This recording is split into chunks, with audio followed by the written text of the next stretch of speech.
ప్రజావాణిపై తెలంగాణ ఉప ముఖ్యమంత్రి మల్లు భట్టి విక్రమార్క కీలక ప్రకటన చేశారు. ఎన్ని ఇబ్బందులు వచ్చినా ప్రజావాణి కార్యక్రమాన్ని కొనసాగిస్తామని స్పష్టం చేశారు. ప్రజావాణిలో ఇచ్చిన దరఖాస్తులు పరిష్కారం అవుతున్నట్లు తెలిపారు. ప్రతి పౌరుడికి నమ్మకం కలిగేలా ఈ కార్యక్రమాన్ని ముందుకు తీసుకెళ్తామన్నారు. ప్రజాభవన్లో ఏర్పాటు చేసిన విలేకరుల సమావేశంలో ఆయన మాట్లాడుతూ ప్రజలకు జవాబుదారీగా ఉండాలనేది, ప్రజల అవసరాలు తీర్చాలనేది తమ ప్రభుత్వం లక్ష్యమన్నారు. ప్రజల కోసము ఉన్నామనే భావనను వారిలో అధికారులు కల్పించాలని సూచించారు. రాజ్యాంగ పీఠికలోని లక్ష్యాలను ప్రజలకు అందించాలని ప్రయత్నిస్తున్నామన్నారు. ఈ రాష్ట్రం నెట్టివేయబడి సామాన్యులు, బలైన వర్గాలు, లేకపోతే భావస్వేచ్ఛ కావాలని కోరుకునేటువంటి వాళ్ళు, వారి ఆలోచనల్ని పంచుకోవాలని కోరుకునేటువంటి వాళ్ళు ఎవరికి కూడా స్థానం లేకుండా ఈ ప్రభుత్వం ఒక రకమైనటువంటి పాలనని గుప్పెట్లో ఈ రాష్ట్రాన్ని బంధించి పాలన అందించి, అటువంటి పరిస్థితుల్లో ఆనాడు రాష్ట్ర కాంగ్రెస్ కమిటీ అధ్యక్షుడిగా ఇప్పుడు ముఖ్యమంత్రిగా ఉన్నటువంటి రేవంత్ రెడ్డి గారు భారీ బహిరంగ సభలు ఏర్పాటు చేసి, సిఎల్పి లీడర్గా నేను ఆదిలాబాద్ నుంచి ఖమ్మం వరకు పాదయాత్ర చేస్తూ యావత్ రాష్ట్ర కాంగ్రెస్ అంతా కూడా కదిలి ప్రజల మధ్యకు వెళ్ళి, మీ అందరి ఆలోచన ఆకాంక్షల మేరకు మా నాయకురాలు సోనియా గాంధీ గారు తెలంగాణ రాష్ట్రం ఇచ్చింది, కానీ మీ లక్ష్యాల్ని మాత్రం నెరవేర్చడానికి ఈ ప్రభుత్వం చేయలేకపోతా ఉంది. దాన్ని అర్థం చేసుకున్న కాంగ్రెస్ పార్టీ ఇందిరమ్మ రాజ్యం వస్తేనే చక్కగా మీకు న్యాయం చేయగలం మేము అని చెప్పి మీ అందరి మధ్యలో అంశాలన్నింటినీ ముందుంచి మీ అందరి ఆలోచనల మేరకు, మీ అందరి ఆశీర్వచనంతో ఇందిరమ్మ రాజ్యాన్ని, ప్రజాప్రభుత్వాన్ని ఈ రాష్ట్రంలో ఏర్పాటు చేసుకోవడం జరిగింది. ప్రభుత్వం ఏర్పడిన మరుక్షణమే తీసుకున్న నిర్ణయం ప్రజల అవసరాలని, వారి ఇబ్బందుల్ని నేరుగా వారు వచ్చి కలిసి చెప్పుకునేటువంటి వ్యవస్థని ఏర్పాటు చేయాలనేటువంటి ఆలోచనతోనే ఈ ప్రజావాణి కార్యక్రమాన్ని ఏర్పాటు చేయడం జరిగింది. కేవలం పేరుకు మాత్రమే ప్రజావాణి ఏర్పాటు చేసి వదిలేయటం కాకుండా, వచ్చిన ప్రతి కాగితాన్ని దాన్ని కంప్యూటరైజ్ చేసి సంబంధిత అధికారులకు పంపించి, మళ్ళీ ఆ అధికారులు వచ్చిన కాగితం పైన వారు తీసుకున్న నిర్ణయం కూడా వెంటనే సమాధానం మనకు వచ్చేటట్టుగా ఒక వ్యవస్థను ఏర్పాటు చేసుకొని దాన్ని నిరంతరం పర్యవేక్షిస్తూ అధికారులు ముందుకు పోతా ఉన్నారు. అందుకే వైసీపీ ఎంపీ విజయసాయిరెడ్డిపై తీవ్రస్థాయిలో మండిపడ్డారు మాజీ మంత్రి సోమిరెడ్డి చంద్రమోహన్ రెడ్డి. అమరావతిలో ఆయన మీడియాతో మాట్లాడుతూ విజయసాయిరెడ్డి మితిమీరిన మాటలను పోలీసులు ఉపేక్షించాల్సిన అవసరం లేదని అన్నారు. ఆయన ఇంకా బయట తిరుగుతుండడం ఆశ్చర్యాన్ని కలిగిస్తోందని వ్యాఖ్యానించారు. విజయసాయిరెడ్డికి కొవ్వు ఎక్కువ అని, ఆయన ఓ రోగులాగా మాట్లాడుతున్నారని వ్యాఖ్యలు చేశారు. అంతేకాదు నీ బ్రతుకంతా తెలుసంటూ సంచలన కామెంట్స్ చేశారు. గతంలో పింక్ డైమండ్ గురించి చంద్రబాబుపై విజయసాయిరెడ్డి కామెంట్స్ చేసిన విషయం తెలిసిందే. తిరుమల శ్రీవారికి చెందిన కొన్ని విలువైన ఆభరణాలు పింక్ డైమండ్ చంద్రబాబు వద్దే ఉన్నాయని అన్నారు విజయసాయిరెడ్డి. కేంద్ర బలగాలతో వెంటనే చంద్రబాబు నివాసంలో తనిఖీలు చేపడితే అవన్నీ దొరుకుతాయని అన్నారు. అయితే విజయసాయిరెడ్డి జైలుకు పంపడానికి ఈ ఒక్క అసత్య ఆరోపణ చాలని అన్నారు సోమిరెడ్డి. దోపిడీకి కాదేది అనర్హం అన్నట్లు జగన్తో అవినీతిలో ఆయన పోటీ పడ్డారని విమర్శించారు. నీకెందుకంత కొవ్వు? నీ అరవిందో దగ్గర నుంచి, నువ్వు విశాఖపట్నంలో కబ్జాలు చేసిన భూముల దగ్గర నుంచి ఇంకా నువ్వు అంట మాట్లాడుతున్నావంటే వయసు ఎక్కువైపోయింది, ముసలోడు అయిపోయినావు, ఫ్యాట్ ఎక్కువైపోయింది. ఆ కొవ్వు ఎక్కువైపోయి మొన్న కూడా మళ్ళీ ఇంకో కేసులో ఏటుగా ఉన్నావు. ఈరోజు కాకినాడ పోర్టు నుంచి బియ్యం ఎగుమతి దగ్గర నుంచి అన్నిట్లో నీదే హ్యాండ్ వెనకుండి నీకు సంపాదించిన డబ్బు చాలా ఏటుగా ఉండి, ఏటులో జగన్మోహన్ రెడ్డితో కూడా జైల్లో ఉండి మరింత ఎక్స్పీరియన్స్డ్ అయిపోయినావు దోచుకోవడంలో. ఈరోజు నేనేమంటానంటే మా గవర్నమెంట్ ఇంకా నిన్నెందుకు బయట పెట్టింది? ఒక్కటి చాలు, పింక్ డైమండ్ ఒక్కటి చాలు. ఇప్పుడు చేసిన అరాచకాలు మొత్తం, భూ కబ్జాలు, రేషన్ బియ్యం ఓడరేవుల్లో ఎగుమతులు అన్నిట్లో మీరే. అరవిందో ఫౌండేషన్ దగ్గర నుంచి ఎన్ని అక్రమాలు, ఎవరు అరవిందో? అరవిందో వియ్యంకుడు ఎవరు? ఇది నేనేమంటానంటే నేనైతే దయచేసి చేసుకోలేకుండా విజయసాయి రెడ్డి మాట్లాడే వాగుడు మేము దయచేసి చేసుకోలేకున్నా. డీజీపీ గారు ఏం చేస్తున్నారో అర్థం కావటంలే. ఇటువంటి వాళ్ళని సహించకూడదు అని చెప్తుంటా. అంత కొవ్వెక్కి నువ్వు నీ బతుకంతా అవినీతి, దోపిడీ, అరాచకం. అటువంటి వాడు ఒక ముఖ్యమంత్రిని పట్టుకుని మర్యాద లేకుండా, గౌరవం లేకుండా, ఏ క్రూయల్ మైండెడ్ రోడ్డు మీద పోయే రోగ్స్ కూడా మాట్లాడరు. నువ్వు ఒక చంద్రబాబు నాయుడు గారు, ఆయన స్థాయి ఏంది, నువ్వేంది? నువ్వు మా జిల్లా, నా కాన్స్టిట్యున్సీ, నువ్వు తాళ్లపూడి. విజయసాయి రెడ్డి ఎవరో మా జిల్లా వాళ్ళకి, మా ఊరోళ్ళకి తెలియదు. ఏటుగా ప్రధాన ప్రతిపక్షం బీఆర్ఎస్ ను మంత్రి దామోదర రాజనరసింహ హెచ్చరించారు. ఆశా వర్కర్లను అడ్డం పెట్టుకుని ప్రతిపక్షం రాజకీయం చేస్తోందని మండిపడ్డారు. శాంతి భద్రతలకు విఘాతం కలిగిస్తే ప్రభుత్వం చూస్తూ ఊరుకోదన్నారు. తెలంగాణ అస్తిత్వాన్ని చాటేలా తాము విజయోత్సవాలు నిర్వహిస్తుంటే ప్రతిపక్ష పార్టీలు తట్టుకోలేకపోతున్నాయన్నారు. ప్రజలను తప్పుదోవ పట్టించేందుకే ఆశా వర్కర్లను రెచ్చగొట్టారని ఆరోపించారు. గత 10 ఏళ్లలో ఆశా వర్కర్ల వేతనాల పెంపుపై ఎన్నిసార్లు నిరసనలు, ధర్నాలు చేసినా పట్టించుకోని బీఆర్ఎస్ ఇప్పుడు ముసలి కన్నీరు కారుస్తోందన్నారు. బీఆర్ఎస్ ద్వంద్వ వైఖరికి ఆశా వర్కర్ల నిరసనలే నిదర్శనమన్నారు. బీఆర్ఎస్ వర్కింగ్ ప్రెసిడెంట్ కేటీఆర్, ఆ పార్టీ ఎమ్మెల్సీ కల్వకుంట్ల కవితపై బీజేపీ నేత నిజామాబాద్ ఎంపీ ధర్మపురి అరవింద్ సంచలన వ్యాఖ్యలు చేశారు. హైదరాబాద్ లో మీడియాతో మాట్లాడుతూ కేటీఆర్ కవితలకు వచ్చే ఎన్నికల్లో కుక్క కూడా ఓటు వేయదని తీవ్ర వ్యాఖ్యలు చేశారు. కేటీఆర్ ఇప్పుడు ఒక ఎమ్మెల్యే మాత్రమేనని గుర్తుంచుకోవాలని సూచించారు. తాను ఎప్పుడూ ఫైర్ బ్రాండ్నే అని మీడియా ప్రతినిధులు అడిగిన ఓ ప్రశ్నకు సమాధానంగా చెప్పారు. నా బంతి నా చేతిలోనే ఉందని, సమయాన్ని బట్టి తాను గేరు మారుస్తానని, అప్పుడే స్పీడ్ మారుతుందన్నారు. ప్రస్తుతం రాష్ట్రంలో తెలంగాణ తల్లి విగ్రహం పేరుతో పిచ్చి రాజకీయం చేస్తున్నారని దుయ్యబట్టారు. సంక్రాంతి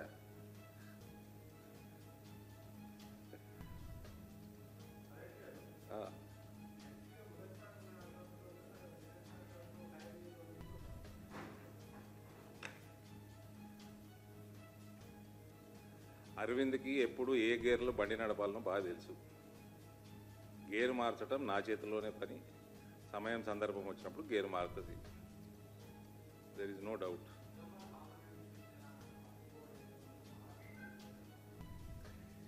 సో నిజామాబాద్ మన పసుపు బోర్డు యొక్క హెడ్ క్వార్టర్ని మహారాష్ట్ర తరలించే పనిలో కొందరు సీనియర్ నాయకులు, కేంద్ర మంత్రులు ఉన్నట్టు సమాచారం పేపర్లలో వస్తుంది.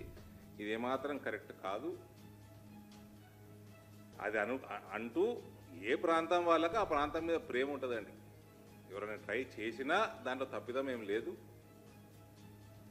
జిద్దు మీద పనిచేసి రైతుల కోసం కొట్లాడి, ఎంత దూరమైనా పోయి ఎవరితోటైనా కొట్లాడి మేము సాధించుకున్నాం. అది హెడ్ క్వార్టర్ కూడా నాకు పూర్తి నమ్మకం తెలంగాణకే వస్తుంది, ఇందూరుకే వచ్చే అవకాశాలు ఎక్కువ ఉన్నట్టు నాకు పూర్తి నమ్మకం. ఆ ప్రక్రియ ఇప్పుడు ఆల్రెడీ అందులో ఉన్న మెంబర్స్, చైర్మన్లు అవన్నీ కూడా జరుగుతూ ఉన్నాయి. ఎనీ టైం మనకి టోటల్ బోర్డు మెంబర్స్ అవన్నీ కూడా అనౌన్స్ అయ్యే అవకాశం ఉంది, including head quarter, regional offices అన్నీ.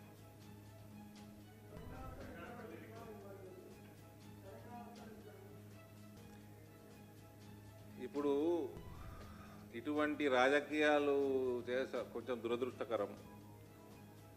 తెలంగాణని అభివృద్ధి చేసినోడు కేసీఆర్ కాకపోయే వీళ్ళు చేస్తలేరు, కానీ విగ్రహాల రాజకీయం మాత్రం చేస్తున్నారు. అదేదో సొమ్ములు తీసేసిరని వీళ్ళు, తెలంగాణ తల్లి సొమ్ములని కాంగ్రెస్ వాళ్ళు దోసేసుకున్నారట. తెలంగాణ దోసేసుకున్నాడు కేసీఆర్. ఆ కాళేశ్వరము అది పాడుగాని అది 1,00,000 కోట్లు పెట్టిండు, 1 ఎకరా మెరగలే. ఆ బ్రిడ్జులు క్రాక్లు వచ్చినాయి, అదేంది డ్యాములు క్రాక్లు వచ్చినాయి. ఆ మిషన్ భగీరథ నీళ్ళే. సీఎం రేవంత్ రెడ్డి సొంత నియోజకవర్గంలో 100% రుణమాఫీ అయినట్లు రైతులు చెప్తే తాను రాజకీయాలు వదిలేస్తానని బీఆర్ఎస్ వర్కింగ్ ప్రెసిడెంట్ కేటీఆర్ తేల్చి చెప్పారు. సీఎం సొంత ఊరు కొండారెడ్డిపల్లిలో గాని, సొంత నియోజకవర్గం కొడంగల్లో గాని మీడియా వెళ్లి రైతులను కలిసి వివరాలు సేకరించాలని, 100% పూర్తయితే తాను రాజకీయాల నుంచి తప్పుకుంటారని స్పష్టం చేశారు. ఎన్నికల్లో మోసపూరిత హామీలిచ్చి రైతులను ప్రజలను కాంగ్రెస్ మోసం చేసిందని మండిపడ్డారు.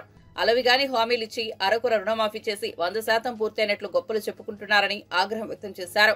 రేవంత్ రెడ్డి ఏడాది పాలనకు 0 మార్కులు కూడా రావని, చరిత్రలో అసమర్థ సీఎంగా ఆయన మిగిలిపోతారని ఎద్దేవా చేశారు. ప్రభుత్వాన్ని నడిపే సత్తా లేకనే బీఆర్ఎస్ చేసిన పనులను తమ ఖాతాలో వేసుకుంటున్నారని విమర్శించారు. ప్రపంచంలోనే 2 అతిపెద్ద గూగుల్ క్యాంపస్ ను బీఆర్ఎస్ ప్రభుత్వం హైదరాబాద్ కు తీసుకొస్తే రేవంత్ రెడ్డి మాత్రం గూగుల్ ను తామే తీసుకొచ్చామని చెప్పుకుంటున్నారని మండిపడ్డారు. ఇప్పటికైనా ముఖ్యమంత్రి స్పందించాలే.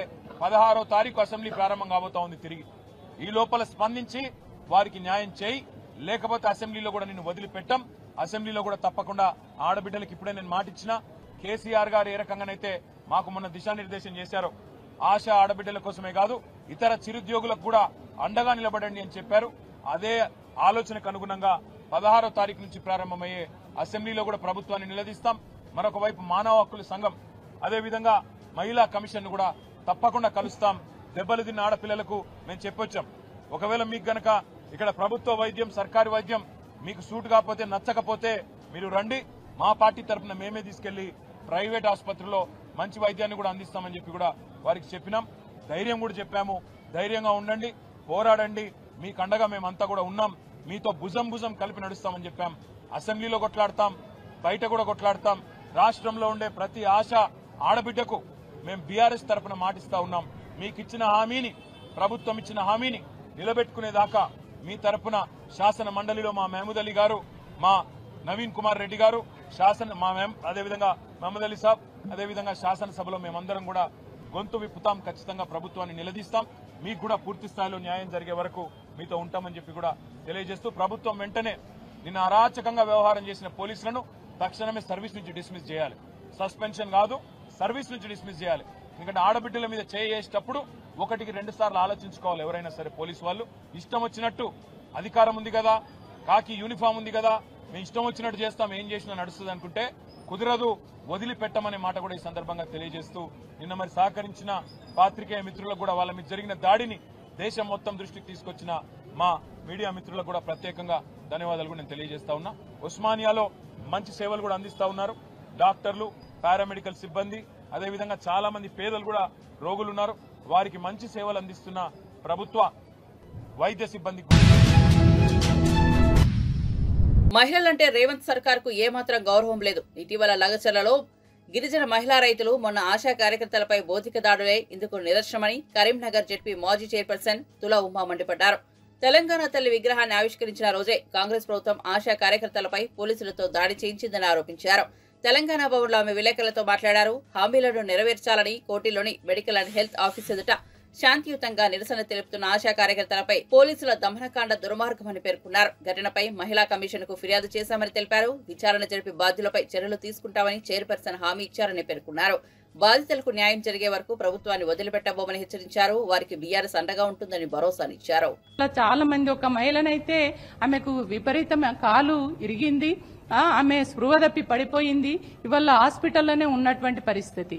చాలా మందికి, ఒక 5-6 మంది మహిళలకి గాయాలైనటువంటి పరిస్థితి. కాబట్టి పోలీసులు అతి ఉత్సాహం చూపించి ఆశా వర్కర్ల పైన ఏదైతే నిన్న చేసినటువంటి దారుణానికి ఒడిగట్టినరో దాన్ని ఇవాళ కమిషన్ దృష్టికి తీసుకురావాలి. వారు ఒక మహిళగా మహిళా కమిషన్, ఎందుకంటే మహిళా సమస్యల పైన తను స్పందిస్తున్నారు, ఖచ్చితంగా రెస్పాండ్ అవుతారనే దాంతో మేము వచ్చి ఒక రిప్రజెంటేషన్ ఇద్దామని అనుకున్నాం. కానీ తను అప్పటికే నేను పోలీసులకు నోటీస్ పంపించానక్క, ఒక ఉమెన్ గా మరి మహిళల పైన అట్లా ఎందుకు ప్రవర్తించారని నేను నోటీస్ పంపించాను. కానీ మీరు చెప్పారు కదా, కాబట్టి ఖచ్చితంగా మీరు ఇచ్చినటువంటి రిప్రజెంటేషన్ నేను పరిశీలిస్తాను. దీంట్లో నేను రాసిన దానికంటే భిన్నంగా ఇంకేమన్నా అంశాలు ఉంటే కూడా తీసుకొని మహిళలు ఏదన్నా మహిళా సమస్యలు కావచ్చు, ఇతరతర సమస్యల పైన మహిళలు గాని ఎక్కడైనా ధర్నాలు చేసినప్పుడు ఆ ధర్నాలలో మహిళా పోలీసులు గాని మగ ప్రవర్తించాలి అనేది ఖచ్చితంగా నేను ఒక లెటర్ రాస్తాను, ఒక నోటీసు కూడా ఇష్యూ చేస్తాను అని చెప్పి చాలా పాజిటివ్ గా రెస్పాండ్ అయ్యిండ్రు. ఖచ్చితంగా ఈ మహిళలు అతి ఉత్సాహం చూపించి ఇట్లా మహిళల్ని లగిచర్ల కావచ్చు, వాళ్ళ ఆశా వర్కర్స్ పైన వాళ్ళు ప్రవర్తించినటువంటి తీరు కావచ్చు, ఇట్లాంటి ఆబ్జెక్షనబుల్ గా ఉన్నటువంటి పరిస్థితి ఉంది. చాలా అరాచకాలు చేస్తున్నారు పోలీసులు. కాబట్టి ఇట్లాంటి పోలీసుల పైన తక్షణమే చర్యలు తీసుకోవాలని చెప్పేసి కమిషన్ మాత్రం ముఖ్యంగా అట్లాంటి పోలీసులు ఇంకోసారి ఇట్లాంటి పనులు చేయకుండా, ఈ రకమైనటువంటి అతి ఉత్సాహం చూపించకుండా చర్యలు తీసుకునే విధంగా ఉండాలని చెప్పేసి బీఆర్ఎస్ మహిళా విభాగం పక్షాన ఆశా వర్కర్స్ యూనియన్ కు కూడా వాళ్ళు న్యాయమైనటువంటి పోరాటం చేస్తున్నారు, వాళ్ళ హక్కుల కోసం కొట్లాడుతున్నారు. కాబట్టి ఖచ్చితంగా మేము ఉన్నాము, మీకు అండగా ఉంటాము, మీరు చేస్తున్నటువంటి న్యాయమైనటువంటి పోరాటాన్ని కొనసాగించండి అని వాళ్ళకు కూడా ధైర్యాన్ని ఇస్తూ ఖచ్చితంగా వాళ్ళకు సపోర్టుగా కూడా మేము ఇవాళ వారికి సపోర్టుగా రావడం జరిగింది. కాంగ్రెస్ ప్రభుత్వ ఏడాది పాలనలో మంత్రి శ్రీధర్ బాబు మంత్రి నియోజకవర్గానికి ఒరగబెట్టిందేమీ లేదని మాజీ ఎమ్మెల్యే పుట్ట మధుకర్ మండిపడ్డారు. 40 ఏళ్ల నుంచి ఆయన కుటుంబానికి చెందిన వారే ఎమ్మెల్యేలుగా ఉన్నప్పటికీ ఈ ప్రాంత అభివృద్ధిని పట్టించుకోలేదని విమర్శించారు. మేనిఫెస్టో కమిటీ చైర్మన్ గా, మంత్రిగా కీలక పదవులు అనుభవిస్తున్న శ్రీధర్ బాబు నియోజకవర్గ ప్రజలను పట్టించుకోవడం దుర్మార్గమని ఆగ్రహం వ్యక్తం చేశారు. శ్రీధర్ బాబు వైఫల్యాలపై మంగళవారం ఆయన తెలంగాణ భవన్లో ఛార్జిషీట్ విడుదల చేశారు. అనంతరం మధుకర్ మాట్లాడుతూ ఏడాదిలో చిన్న కాళేశ్వరం ప్రాజెక్టును నిర్మిస్తామని ఎన్నికల సమయంలో ప్రగల్భాలు పలికిన శ్రీధర్ బాబు ఇప్పటి వరకు కనీసం తట్టెడు మట్టి కూడా తీయలేదని ధ్వజమెత్తారు. వెలుగులోకి వస్తుంది, తాడిచెల్ల వెలుగులోకి వస్తుంది. మంత్రి నుంచి కాటారం నుంచి భూపాలపల్లికి వెళ్తే 52 కిలోమీటర్లు వస్తే, ఇటు నుంచి వెళ్తే 32 కిలోమీటర్, అంటే 20 కిలోమీటర్లు ఆదా అవుతుంది. దాని మీద మంత్రిని ఎమ్మెల్యే ఇప్పటి వరకు దృష్టి పెట్టకుండా విఫలమైపోయిండు. ఆ రోజు చెప్పిండు ఇసుక పోతా ఉన్నది, ఇది తాత ముత్తాతల ఆస్తి, దీన్ని దోసుకపోతున్నారు కాంగ్రెస్ బీఆర్ఎస్ పార్టీలు అని చెప్పి ఈ ఇసుకంతా కూడా అమ్ముకుంటున్నారు, డబ్బులు పెట్టి వాళ్ళు గెలుస్తారు, ఆ డబ్బులు తీసుకొస్తారు అన్నాడు. మేము డబ్బులు పెట్టలేదు, కానీ ఆయనే ఇవాళ ఎన్నికలలో 100 కోట్ల రూపాయలు ఖర్చు పెట్టి నోట్లతోటే గెలిచిండు అనేది వాళ్ళ మంత్రులు ఎవరు అడిగినా కూడా చెప్తారు. ఆ ఇసుకని ఇప్పటి వరకు ఆపలేదు, ఇంకా ఇసుక రీచులు పెరుగుతూ ఉన్నాయి. మీ ఇసుక పోనీ కానీ మంత్రి ప్రాంతంలో ఉన్నటువంటి నివాసులకు వాళ్ళు ఇల్లు కట్టుకోవడానికో, మోరి కట్టుకోవడానికో, లాట్రిన్ బాత్రూమ్ కట్టుకోవడానికో ఇసుక ఉచితంగా ఇప్పిమని చెప్తే దాని మీద ఉలుకు లేదు, పలుకు లేదు. పక్కకే ఉన్నటువంటి శాసనసభ్యుడు, పెద్దపల్లి శాసనసభ్యుడు ఉచితంగా వాళ్ళ ప్రాంతంలో ఏ అవసరాలున్నా లోకల్ అవసరాల కోసం ఉచితంగా ఇసుక సప్లై చేపిస్తూ ఉన్నాడు. ఆయన డైరెక్ట్ ఆర్టీఓని పిలిపించిండు, ఆ ఎస్పీని పిలిపించిండు. ఈ లోకల్గా నడిచే ఇసుక ట్రాక్టర్లను పట్టుకోవద్దని ఆదేశాలు ఆయన లెటర్ మీద రాసి అధికారులకు ఇచ్చి ఇసుక ఉచితంగా ఇప్పిస్తూ ఉన్నాడు పెద్దపల్లి ఎమ్మెల్యే. మరి పెద్దపల్లి ఎమ్మెల్యేకు సోయి ఉన్నది, మంత్రి ఎమ్మెల్యేకు సోయి లేకపోవడం ఇది దురదృష్టకరం. ఒక ఓటుతోటి గెలిచి పెద్ద పదవులు వస్తే అక్కడ ప్రజలకు మేలు జరుగుతుంది అనుకుంటే ఇవాళ సంవత్సర కాలం పాటు కీడు జరిగింది తప్ప మేలు జరగలేదు. తాత ముత్తాతల ఆస్తి ఆపలేదు, ఇసుక ఉచితంగా రావడం లేదు. మంత్రిలో ఇవాళ మాఫియా చెలరేగుతా ఉన్నది. ఎర్రమట్టి, ఇసుక చెరువుల పూడిక తీతలలో మట్టి దోపిడీ, పీడిఎస్ బియ్యం దోపిడీ యథేచ్ఛగా లూటీ చేస్తూ ఉన్నారు. దాన్ని కూడా ఇప్పటి వరకు ఆపలేదు. అదిన్నే పరమావధిగా పెట్టుకొని దాని మీద కూడా దాన్ని కూడా విఫలం చెందినాడు మంత్రి ఎమ్మెల్యే. అంతేకాకుండా ఇలా నేను విద్యావంతుణ్ణి, మా నాయన కూడా మాజీ స్పీకర్ అని గొప్పలు చెప్పుకుంటే అన్నటువంటి ఈ విద్యాహీనుడని నేను చెప్తున్నా. గత ప్రభుత్వానికి చెత్త మీద పన్ను వేయడమే తెలుసునని, కానీ ఆ చెత్తను ఉపయోగించి ఏ అద్భుతాలు చేయాలో తెలియదని మంత్రి నారాయణ విమర్శించారు. గుంటూరు జిల్లా నాయుడుపాలెం ప్రాంతంలో జిందాల్ వేస్ట్ ఎనర్జీ ప్లాంట్ ను మంత్రి నారాయణ, మాజీ మంత్రి ప్రత్తిపాటి పుల్లారావు తదితరులు సందర్శించారు. అక్టోబర్ 2వ తేదీకి రాష్ట్రంలో ఉన్న డంప్ యార్డ్స్ లో ఉన్న చెత్త మొత్తాన్ని క్లియర్ చేస్తామని మంత్రి తెలిపారు. నగరాల్లో ఉత్పత్తి అయ్యే చెత్త ద్వారా ఎనర్జీ ప్లాంట్ ను నెలకొల్పాలని 2014 టీడీపీ ప్రభుత్వం నిర్ణయం తీసుకుందన్నారు. సింగపూర్ తరహా దేశాలు కూడా అదే విధంగా ఎనర్జీని ఉత్పత్తి చేస్తున్నాయన్నారు. త్వరలోనే కాకినాడ, నెల్లూరులో చెత్త ద్వారా ఎనర్జీ ఉత్పత్తి చేసే ప్లాంట్ ను ఏర్పాటు చేస్తామన్నారు. వారికి ఢిల్లీలో ఉన్న ఒక ప్లాంట్ని కూడా చూపించడం జరిగింది, జిందాల్ ప్లాంట్ని. వెంటనే అక్కడికక్కడే యాక్చువల్గా ఆ ప్లాంట్ దగ్గర అనౌన్స్ చేశారు, మన రాష్ట్రంలో ఉన్న ఉమ్మడి జిల్లాలో 13 జిల్లాలో 13 ప్లాంట్లు పెట్టమని. వెంటనే టెండర్లు కాల్ఫార్ చేశాం. అయితే ఈ రెండు, విశాఖపట్నం అండ్ గుంటూరు, ఈ రెండిటికి ల్యాండ్ అవైలబుల్ అవటం వల్ల వెంటనే స్టార్ట్ అయినాయి. మిగతా దగ్గర ల్యాండ్ చూస్తూ ఉన్నాం. ఇంతలోకి యాక్చువల్గా ప్రభుత్వం మారటం వల్ల వచ్చిన గత ప్రభుత్వం వైఎస్ఆర్సీపీ చెత్త ప్రభుత్వం వదిలేసింది. ఈరోజు ఇక్కడ పెట్టిన ఈ ప్లాంట్ల వల్ల, ఈరోజు గుంటూరులో పెట్టిన ఈ ప్లాంట్ తీసుకుంటే, ఈ ప్లాంట్ వల్ల విజయవాడ, గుంటూరు, మంగళగిరి, తాడేపల్లి, తెనాలి, బాపట్ల, నరసరావుపేట, చిలకలూరుపేట, సత్తినపల్లి ఈ మున్సిపాలిటీలో వచ్చే సాలిడ్ వేస్ట్ అంతా ఈ ప్లాంట్కి వస్తుంది, బర్న్ అయిపోతుంది. బర్న్ అయిపోయి మళ్ళీ ఎలక్ట్రిసిటీ ప్రొడ్యూస్ అవుతుంది. ఏదైనా మిగిలితే అది యాష్ రూపంలో వస్తుంది, దాంతో బ్రిక్స్ చేస్తున్నారు. ఇలా ఇన్ని మున్సిపాలిటీస్ నుంచి ఈరోజు చెత్త మొత్తం తీసుకొచ్చేస్తున్నారు సాలిడ్ వేస్ట్. ఒక ప్లాంట్ పెడితే దానికి సరౌండ్ 50-60 కిలోమీటర్ల డిస్టెన్స్. ఆ రోజు పాలసీ కూడా అలా చేసాం. ఒక ప్లాంట్ పెడితే దానికి సరౌండింగ్స్లో ఉండే 50 నుంచి 60 కిలోమీటర్ రేడియస్లో ఉండే మున్సిపాలిటీస్ కావచ్చు, పంచాయతీలు కావచ్చు, నగర పంచాయతీలు కావచ్చు, మొత్తం దానికి ఇవ్వాలని. ఆ విధంగా ఈరోజు చక్కగా ఇక్కడ జరుగుతుంది. అదేవిధంగా విశాఖపట్నం తీసుకుంటే, విశాఖపట్నంలో కూడా ఒక ప్లాంట్ పెట్టాం. విశాఖపట్నంలో కూడా సరౌండ్ 50 కిలోమీటర్స్ రేడియస్లో ఉన్న వేస్ట్ మొత్తం అక్కడికి వస్తుంది. మొత్తం మీద ఈ రాష్ట్రంలో రోజుకి 6,890 టన్స్ మెట్రిక్ టన్స్ వేస్ట్ వస్తుంది. యావరేజ్న 6,890 మెట్రిక్ టన్స్. ఈ రెండు ప్లాంట్ల ద్వారా, ఈ రెండు ప్లాంట్తోనే ఈరోజు దాదాపు 2,160 టన్నులు ట్రీట్ అయిపోతుంది. అంటే ఈ రాష్ట్రంలో ఇప్పుడు ప్రొడ్యూస్ అవుతుండే సాలిడ్ వేస్ట్లో 2 ప్లాంట్లు గతంలో తెలుగుదేశం ప్రభుత్వం పెట్టడం వల్ల 31% ఈ ప్లాంట్లకు వచ్చి బర్న్ అయిపోతుంది. త్వరలో కాకినాడ, నెల్లూరులో కూడా ప్లాంట్లు పెడుతున్నాం. ఈ 2 ప్లాంట్లు కూడా వస్తే 52%. అంటే ఈ మీడియా ప్రతినిధులపై నటుడు మోహన్ బాబు దాడి చేయడాన్ని జర్నలిస్టు సంఘాలు తీవ్రంగా ఖండిస్తున్నాయి. మీడియా ప్రతినిధులకు మోహన్ బాబు క్షమాపణ చెప్పాలని డిమాండ్ చేస్తూ జల్పల్లిలో ఆయన నివాసం వద్ద జర్నలిస్టులు ఆందోళన నిర్వహించారు. కాగా జర్నలిస్టులపై దాడి ఘటనను టీయూడబ్ల్యూజే రాష్ట్ర అధ్యక్షుడు విరాహత్ అలీ తీవ్రంగా ఖండించారు. మోహన్ బాబు రౌడీ షీటర్ మాదిరిగా ప్రవర్తించారని ఆయన మండిపడ్డారు. మీడియా స్వేచ్ఛకు భంగం కలిగించడం సరికాదని ఆయన హితవు పలికారు. మోహన్ బాబుపై హత్యాయత్నం కేసు నమోదు చేయాలని TUWJ general secretary Maruti Sagar demand చేశారు. మోహన్ బాబుపై తక్షణమే చర్యలు తీసుకోవాలని, లేదంటే ఆందోళన తీవ్రతరం చేస్తామని హెచ్చరించారు. AP Telangana video journalist association కూడా మోహన్ బాబు చర్యలను ఖండించింది.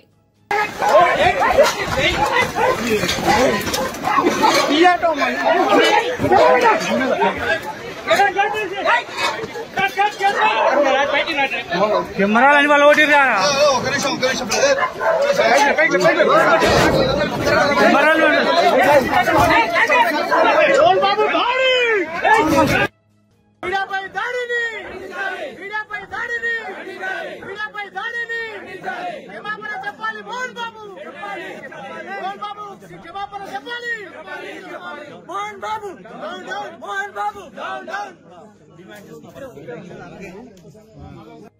జూమ్ జూమ్ చేయి కొట్లాడదు జూమ్ చేయి కొడరా కొడరా కొట్టుకున్నారా కొట్టుకున్నారా జూమ్ చేయి కొట్టుకున్నారు కొట్టుకున్నారు అన్న వచ్చి బయటికి వచ్చి బయటికి వచ్చి అన్న బయటికి వచ్చి చెయ్ వచ్చి బయటికి వచ్చి ఆగన్నా వచ్చి బయటికి వచ్చి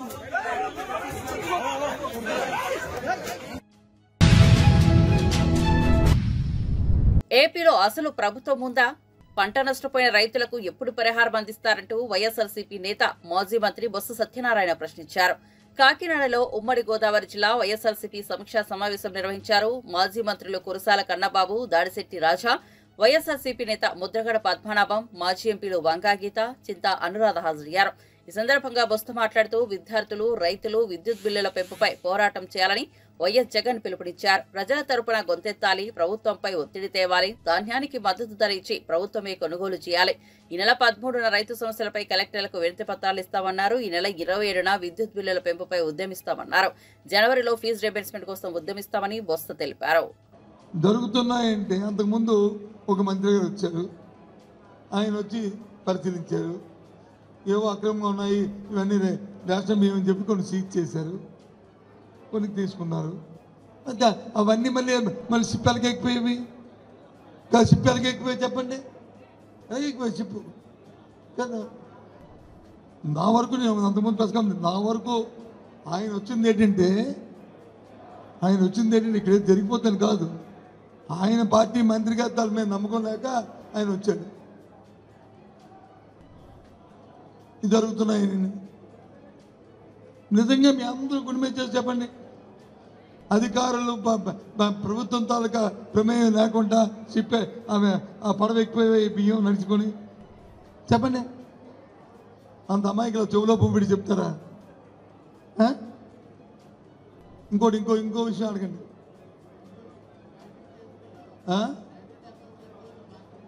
మా పార్టీ ఏంటి?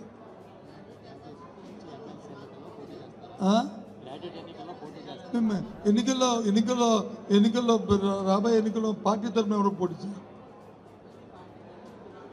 పార్టీ తరఫున పోటీ చేయాలి.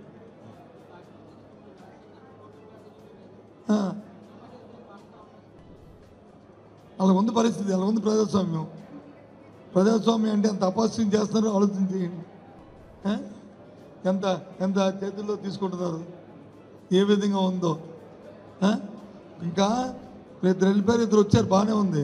కొందరు వచ్చి ఆయన అమ్మేసుకుంటున్నారు. మమ్మల్ని రిజైన్ చేసేయండి, మమ్మల్ని వచ్చి మేము రాజీనామా చేస్తాము, మాది అంగీకరించేయండి, మేము అమ్ముడిపోతాము అని చెప్తున్నారు. ఇది ఎక్కడ విడ్డూరమో. నేను 30 సంవత్సరాలు రాజకీయాల్లో ఉన్నాను, ప్రత్యక్ష రాజకీయాల్లో, కానీ ఇలాంటి సిస్టమ్ చూడలే. ఏకంగా పదవి తీసుకుంటున్నారు. అలాంటి వాళ్ళు కూడా ఉన్నారు, ఈ జిల్లాలో కూడా ఉన్నారు. ఇదేం చెప్పండి, నేను పేరు చెప్పండి, కానీ ఇది న్యాయమా?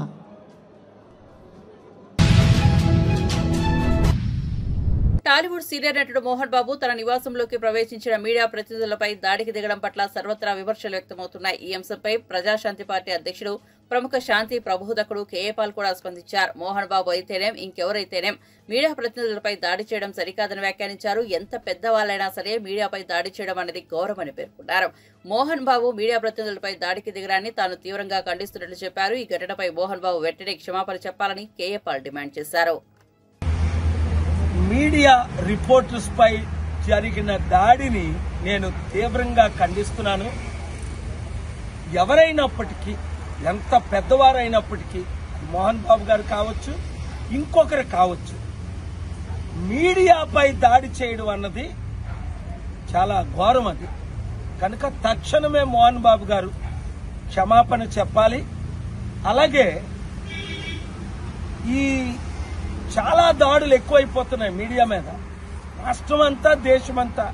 కొందరినైతే జైల్లోనే పెట్టేస్తున్నారు.